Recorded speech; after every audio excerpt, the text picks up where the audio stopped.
মুসা আলাইহিস সালাম খুব বেশি আল্লাহর সাথে কথা বলতে পছন্দ করতেন। সূরা তহা আছে না, সূরা তহার মধ্যে আল্লাহ একবার জিজ্ঞেস করছিলেন মুসা আলাইহিস সালামকে, ওয়ামা তিলকা বিয়ামিনিকা ইয়া মুসা, ও মুসা তোমার হাতে কি? কথা বুঝে আসছে? মুসা আলাইহিস সালাম লাঠি নিয়ে হাঁটছিলেন পাহাড়ে। আল্লাহ জিজ্ঞেস করলেন, ওয়ামা তিলকা বিয়ামিনিকা ইয়া মুসা, ও মুসা তোমার হাতে কি? মুসা আলাইহিস সালাম বলতে পারতেন যে আমার হাতে আমার লাঠি, ঠিক কিনা?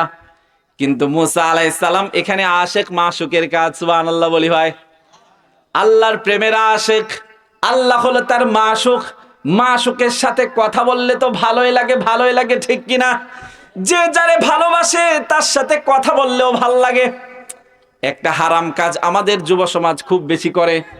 জরিনার সাথে মনে করুন প্রেম হয়ে গেল, দেখবেন সারা রাত টুনটুন টুনটুন করতে থাকে মোবাইল দিয়ে, ঠিক কিনা কন? সারাদিন টুনটুনায়, এত কি যে টুনটুনায়, টুনটুনানি আর শেষ হয় না, ঠিক কিনা?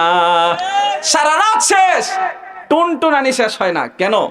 ওই যে মাশুকের প্রেমে কথা বললে ভাল লাগে, কথা বললে ভাল লাগে, ঠিক কিনা?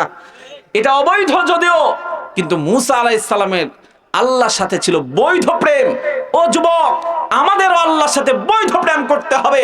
আমরা যদি নামাজের সাথে বৈধ প্রেম করতে পারি, আল্লাহর সাথে বৈধ প্রেম করতে পারি, বৈধভাবে সম্পর্ক করতে পারি, আল্লাহর আশিক হতে পারি, নামাজ পড়লে ভাল লাগবে, মিথ্যা না বললে ভাল লাগবে, গীবত না করলে ভাল লাগবে, চুরি না করলে ভাল লাগবে, বাটপারি না করলে ভাল লাগবে, দুশ্মনী না করলে ভাল লাগবে, সবার সাথে মিলেমিশে থাকতে ভাল লাগবে, দুনিয়ার সকল ভালো কাজ ভাল লাগবে। কি বলেন, ঠিক কিনা? কিন্তু যদি শয়তানের ভক্ত হই, শয়তানের প্রেমিক হই, তাইলে জরিনার সাথে টুনটুনাইলেই ভাল লাগবে। এত টুনটুনানি দিন যাবে, বয়স যাবে 4-5 বছর পরে, টুনটুনাইতে টুনটুনাইতে এরপরে বিয়া করে 5 বছর পরে বলে আমাদের সম্পর্ক 5 বছরের। কি বলেন? এমন আছে না নাই?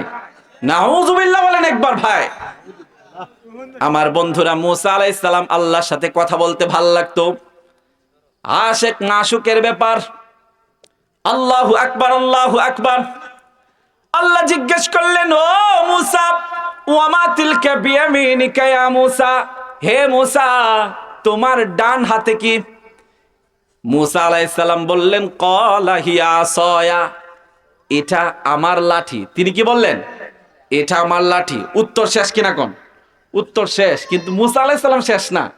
মাশুকের সাথে কথা বলে, আল্লাহু আকবার, মুসা আলাইহিস সালাম শেষ না, বলতেই ছিলেন, আতাওয়াক্কাউ আলাইহা ওয়া আহুশু বিহা আলা গানামি ওয়ালিয়া ফিহা মাআরিব উখরা। আল্লাহু আকবার। মুসা আলাইহিস সালাম বললেন, ও রব, এটা আমার লাঠি, এটা দিয়ে ভর দিয়ে আমি হাঁটি। সুবহানাল্লাহ। এটা আমার লাঠি, এটা ভর দিয়ে আমি হাঁটি। আতাওয়াক্কাউ আলাইহা ওয়া আহুশু বিহা আলা গানামি, এর মাধ্যমে আমার ছাগল আছে, আমার ভেড়া আছে, দুম্বা আছে, এগুলোকে কন্ট্রোলে রাখি, গাছের পাতা পেরে দেই। ওয়ালিয়া ফিহা মাআরিব উখরা। মুসা বলেন, আমার আরো এর মাধ্যমে অনেক অনেক কাজ হয়। লাঠি দ্বারা কত কাজে মানুষ করে, ঠিক কিনা?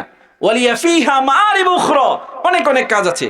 এই অনেক অনেক কাজ আছে। ছাগলকে এটা দিয়া কন্ট্রোলে রাখে, পাতা পেরে খাওয়ায়, এরপরে ভর দিয়ে হাঁটে। এগুলোকে আল্লাহ জিজ্ঞেস করছেন? আল্লাহ জিজ্ঞেস করেন নাই। এখানেও সেম কাহিনী হলো।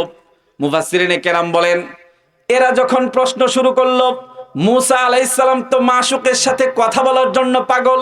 মুসা আলাইহিস সালাম নিষেধ করতে পারতেন, বলতে পারতেন, যাও যাও, যে কোনো একটা বাকারা ধরে কুরবানি করো। আল্লাহর ইবাদত মুসা আলাইহিস সালাম ভালো করে বুঝছেন, কিন্তু মুসা আলাইহিস সালাম আল্লাহর সাথে কথা বললেন, সুযোগ পাইছেন, ঠিক কিনা কোন? সুযোগ পাইছেন। বনি ইসরায়েলের লোকেরা কয়, আল্লাহর কাছে জিজ্ঞেস করুন। ক্বালু, তারা বলে, উদউ লানা